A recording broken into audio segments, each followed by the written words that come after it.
Praise the Lord.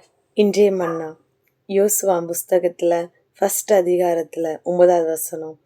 திகையாதே, கலங்காதே, நீ போகும் இடமெல்லாம் உன் தேவனாகிய கர்த்தர் உன்னோடு இருக்கிறார். இந்த வசனத்தை கேட்ட உடனே நம்மளுக்கு ஒரு சந்தோஷம் வருங்க. ஏன்னா ஆண்டவர் நம்மளை பார்த்து சொல்லுகிறார், நீ திகையாதே, கலங்காதே, நீ போக இடமெல்லாம் உன்னோடு இருக்கிறேன் அப்படின்னு சொல்லியிருக்கிறார். அதாங்க நிறைய காரியத்தை குறித்து நம்மளுடைய ஒவ்வொரு வேலைகளிலும் நிறைய டைமில் நம்ம என்ன செஞ்சிடும், கலங்கி கொண்டு இருப்போம்.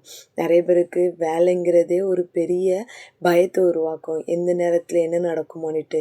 அப்பேற்பட்டவங்களுக்கு ஆண்டவர் சொல்லுகிறார், திகையாதே, கலங்காதே, நான் உன்னோடு நீ இருக்கிறேன் என்று. அதே போல் படிக்கிற விஷயத்துல பிள்ளைங்களை பார்த்தீங்கன்னா, இப்போ எக்ஸாம் நடந்துகிட்ருக்கு. நிறைய பிள்ளைங்களுக்கு பயம் இருக்குது எக்ஸாமை பற்றி.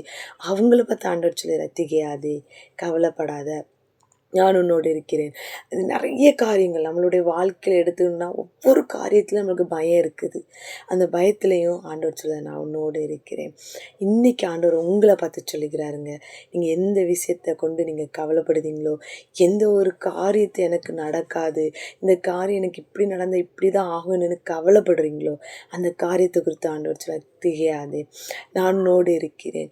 எதிர்காலத்தை குறித்து கவலைமா, இல்லைன்னா படிப்பு காரியத்தை குறித்து கவலைமா, வேலை ஸ்தலத்தில் நல்ல உதவி கிடைக்கல, பதவி உயர்வு கிடைக்கல, சரியாக சம்பளம் இல்லை, எல்லாத்தையும் பற்றி கவலை இருந்த ஆண்டவர் உங்களை பற்றி சொல்ல, திகையாதே, கலங்காதே, நான் உன்னோடு இருக்கிறேன். அதுதான் ஆண்டவர் சொல்லுகிறது, வசனமாக இருக்கிறது. அது என்ன சொல்லுங்க, நீ போகும் இடமெல்லாம். அப்படி மட்டும் இல்லைங்க, நீங்கள் எங்கெங்கெல்லாம் இருக்கீங்களோ அங்கெல்லாம் ஆண்டவருடைய கிருபை உங்களை சூழ்ந்து இருக்கிறதுங்க. அதனால இன்னைக்கு நீங்கள் ஒரு நிமிஷம் ஆண்டவரை நோக்கி இந்த நேரத்தில் பாருங்கள். ஆண்டவர் உங்களுடைய தேவைகளை எல்லாம் சந்திப்பார். கண்களை மூடுவோமா? அன்புக்கு அளவு இல்லாத என் தேவனை உண்மை துதிக்கிறேன் அப்பா. இந்த நாளுக்காக நன்றி அப்பா. நீ தந்த இந்த வார்த்தையை நிப்பா நினைவுக்குற நாங்கள் போகணுமெல்லாம் உங்களுடைய கிருபை எங்களை தங்கி தாபரிக்குமாறு செவிக்கிறேன் சப்பா. நாங்கள் கலங்காமல் இருந்து எங்கள் வாழ்க்கையில் நாங்கள் முன்னேற எங்களுக்கு கிருபை கொடுங்க. எங்கள் வழிவாசலை திறந்து எங்களை தரதுக்காய் நன்றி. இயேசுவே கிருபை செய்யுங்க. இயேசு ஜெபிக்கிறோம் நல்ல பிதாவே, ஆமென்.